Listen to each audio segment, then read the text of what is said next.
الحمد لله لمن رزقنا العلم والهداية والحكمة. رب اشرح لي صدري ويسر لي أمري وحلل عقدة من لساني يفقه قولي. رب يسر ولا تؤسر. اللهم صل وسلم على سيدنا محمد، ومن صلى عليه كان على السعداء.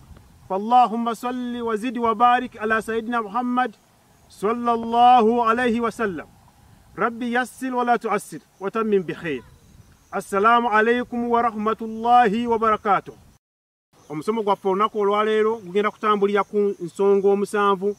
Allah kwasinzirira okwongeza baraka oba emikisa oba ebyengera by'omuntu. Baraka kyeki? Huwa ziyadatul khair, kwe kwongerwa mu birungi. Ebirungi oba emikisa Allah byatusiza ku nsi kuno bya mitendera, birimu ebika bingi. Biyinza okubanga baraka eri mu bulamu, omuntu n'abeerawo nga talina ndwadde zonna zimusumbuwa. Esobola okubanga baraka ziri mu mirimu, ng'omuntu byakola bitambula bulungi.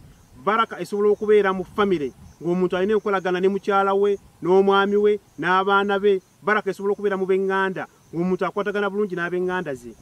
Baraka esobola okubeera mu mirimo, mu bisulo omuntu gy'asula, nnyumba gy'asulamu esobola okubeera mu baraka.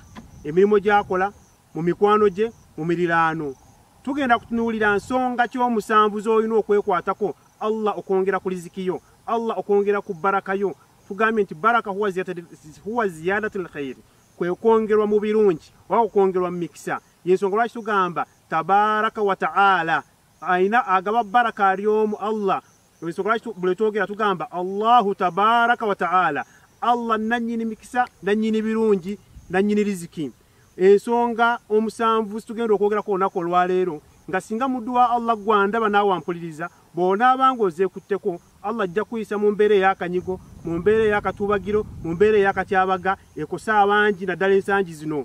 Waliwo abantu bangi abakosebwa, abayite mu mbeera enzibu nga ye buli kyakwatako kigaana, buli kyakola kigaana. Bw'afuna piki okuvuga booda bagikwata, bw'akola bucha y'ennyama ye tatunda, bw'akola omudala gw'obumonde tegutambula, bw'akola omudala gw'ennyaanya tebitambula, bw'akola bizinesi bitambula bubi. N'wabeerawo okulwala nga tava mu ddwaliro, n'wabeerawo famire ye oba abafamire memba oba abaana oba omukyala oba ab'eŋŋanda zi nga tebava mu malwaliro, babeera mu kulwala kano kali. Eyo nayo baraka, omuntu okubanga talina baraka mu bulamu, talina mukisa mu bulamu. Tugenda kutunuulira ensonga ez'omusanvu nki z'olina okwekwatako okubeera nga Allah akwongera emikisa mu birungi by'ensi eno. Kuba tugambye nti Allah ye source, y'ensibuko y'omukisa. Ensibuko y'omukisa eri Allah. Naye ogenda okukola otya ggwe okubeera nti Allah akwongera mu riziki yo, ayongera mu maali yo, ayongera akuwa omukisa mu baana bo, mu famire yo, mu mikwano gyo, mu mirirwano gyo ne mu mirimu gy'okola. Gwali eyo andaba. Ensonga esooka takwa, oteekeddwa okubeera ng'otya Allah.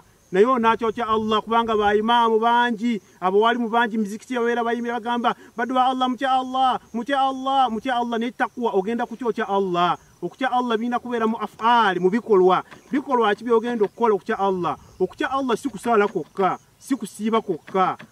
Waliwo ebikolwa by'olina okukola n'empisa z'olina okwekwatako okubeera nti ojjulira ku ekigambo takwa, okubeera nti ojjuza ekigambo takwa, okubeera nti ojjumbira era obeera omu ku abo abatya Allah. Tugambye nti ensonga esooka attakwa. Naye ani atya Allah? Ani oyo agenda okubeera nga atya Allah?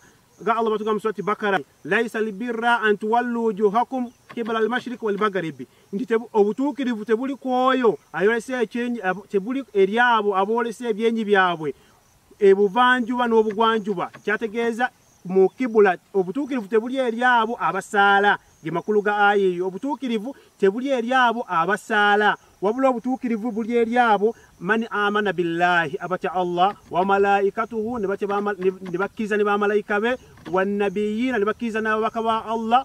Mukana akade tulina nabbi waffe Muhammad, ne bakkiriza nabbi Muhammad, wa kitaabu, ne bakkiriza n'ekitabo kya Qur'ani nti kyekitabo kye twakisizaako.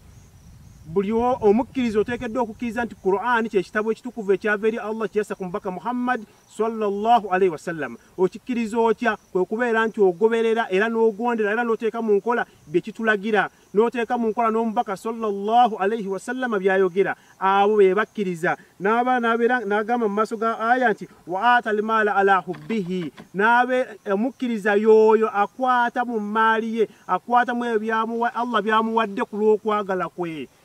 Wa ata almaala ala hubbihi, n'akwata oba n'atoola mu maali ye oba mu bugagga bwe oba mu byonna byakola ku lw'okwagala kwe. Zawil kuruba, naawa ku b'eŋŋanda ze, wali yataama ne bamulekwa, wali masakiina n'abankuseere, wasaa'iriina n'abasabi, warrikaabi n'abeera nga atana ayambako abo abasibiddwa okubeera nti bateebwa.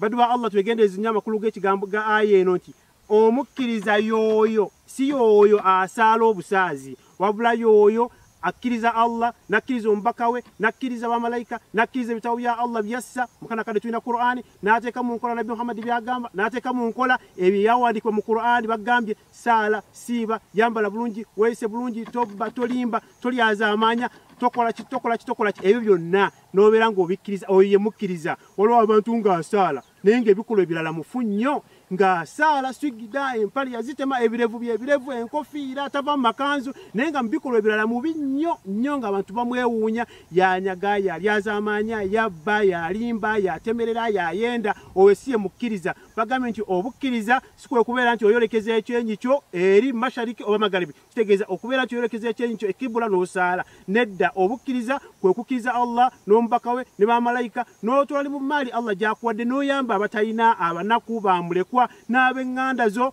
n'otakomaawo, n'obeera ng'oyambako ne banno abasiraamu babeera nga basibiddwa mu makomera, n'obeera ng'oyambako okubeera nti bavaayo, babeera bayisa akabbo mu mizikiti, bannaayo omuddu wa Allah gundi yasibiddwa olw'emisango egitali gimu, n'osirika. Naye nga ekigendererwa okuyambako omuntu oyo ateebwe, kubanga yabadde asakira famire ye, kubanga yabadde aweereyo abaana be. Temugenda kubeera nti mu ekibinja ky'abasiraamu mulabirira abantu abo.